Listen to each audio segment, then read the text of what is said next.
ಎಲ್ಲ GPSTR ಪರೀಕ್ಷಾರ್ಥಿಗಳಿಗೆ ವಿಜ್ಞಾನ ತರಂಗ ಯೂಟ್ಯೂಬ್ ಚಾನಲ್ಗೆ ಸ್ವಾಗತ. ನಾವು ಇವತ್ತಿನ ವಿಡಿಯೋದಲ್ಲಿ GPSTR ಪ್ರಶ್ನೆ ಪತ್ರಿಕೆಯ ಸ್ವರೂಪವನ್ನು ತಿಳ್ಕೊಳ್ಳೋಣ.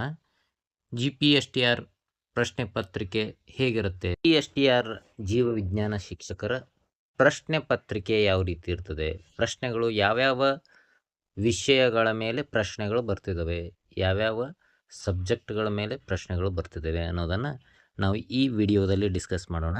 ಫಿಸಿಕ್ಸಿಂದ, ಭೌತಶಾಸ್ತ್ರದಿಂದ, ಭೌತ ವಿಜ್ಞಾನದಿಂದ MCQ 11 ಪ್ರಶ್ನೆಗಳು ಬರ್ತವೆ ಹಾಗೂ ಡಿಸ್ಕ್ರಿಪ್ಟಿವಲ್ಲಿ 27 ಅಂಕಗಳ ಪ್ರಶ್ನೆಗಳು ಬರುತ್ತವೆ. ಟೋಟಲ್ ಬಂದ್ಬಿಟ್ಟು 38 ಅಂಕಗಳ ಪ್ರಶ್ನೆ ಫಿಸಿಕ್ಸಿಂದ, ಭೌತಶಾಸ್ತ್ರದಿಂದ ನಮಗೆ ಪ್ರಶ್ನೆಗಳು ಬರ್ತವೆ. ಈಗ ರಸಾಯನಶಾಸ್ತ್ರ, ಕೆಮಿಸ್ಟ್ರಿಯಿಂದ 11 MCQ ಪ್ರಶ್ನೆಗಳು ಬರ್ತವೆ, multiple choice questions. Descriptive 23 descriptive ಪ್ರಶ್ನೆಗಳು ಬರ್ತವೆ. ಒಟ್ಟು 34 ಅಂಕದ ಪ್ರಶ್ನೆಗಳು ರಸಾಯನಶಾಸ್ತ್ರ, ಕೆಮಿಸ್ಟ್ರಿಯಿಂದ ಬರ್ತವೆ. ಇನ್ನು ಅತಿ ಹೆಚ್ಚು ಅಂಕಗಳು ಬಯಾಲಜಿ, ಜೀವಶಾಸ್ತ್ರದಿಂದ 15 MCQ ಅಂಕಗಳು, 15 ಅಂಕಗಳ MCQ ಪ್ರಶ್ನೆಗಳು ಬರ್ತವೆ. ಡಿಸ್ಕ್ರಿಪ್ಟಿವ್ 29 ಅಂಕಗಳ ಡಿಸ್ಕ್ರಿಪ್ಟಿವ್ ಪ್ರಶ್ನೆಗಳು ಬರ್ತವೆ.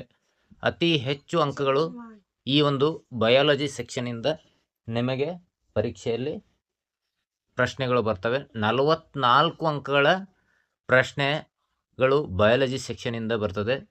ಇನ್ನು ಮ್ಯಾಥ್ಸ್, ಅಯ್ಯೋ ನಮಗೆ ಇದು ಸಂಬಂಧನೇ ಇಲ್ಲ ಅಂತೀರಿ, ಆದರೆ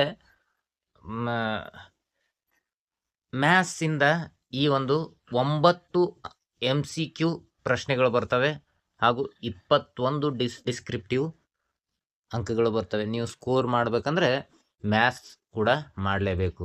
30 ಅಂಕಗಳ ಮ್ಯಾಥ್ಸ್ ನಿಮಗೆ ಈ ಒಂದು ಪ್ರಶ್ನೆ ಪತ್ರಿಕೆಯಲ್ಲಿ ಪ್ರಶ್ನೆಗಳು ಬರ್ತವೆ. ಅಲ್ಲದೆ ಪೆಡಗಾಜಿಯಿಂದ 4 MCQ ಪ್ರಶ್ನೆಗಳು ಬರ್ತವೆ. ಯಾವುದೇ ಡಿಸ್ಕ್ರಿಪ್ಟಿವ್ ಪ್ರಶ್ನೆಗಳು ಬರೋದಿಲ್ಲ. ಇದರಲ್ಲಿ ನಿಮಗೆ ಓದಬೇಕು ಹೇಗೆ ಅಂದರೆ ಯಾವ್ಯಾವ ಪುಸ್ತಕಗಳನ್ನು ನಾವು ಓದಬೇಕು, ಈ ಪ್ರಶ್ನೆ ಪತ್ರಿಕೆಯನ್ನು ನಾವು ಸಾಲ್ವ್ ಮಾಡ್ಬೇಕಂದ್ರೆ ನಮ್ಮ ಪ್ರಿಪ್ರೇಷನ್ ಏನಿರಬೇಕು, ರೆಫರೆನ್ಸ್ ಬುಕ್ ಏನಿರಬೇಕು. ಹೈಸ್ಕೂಲಿಂದ 8th 9th 10th 60% ಪ್ರಶ್ನೆಗಳು ಬರ್ತವೆ. ಇನ್ನು 20% ಪ್ರೈಮರಿಯಿಂದ ಬರ್ತವೆ.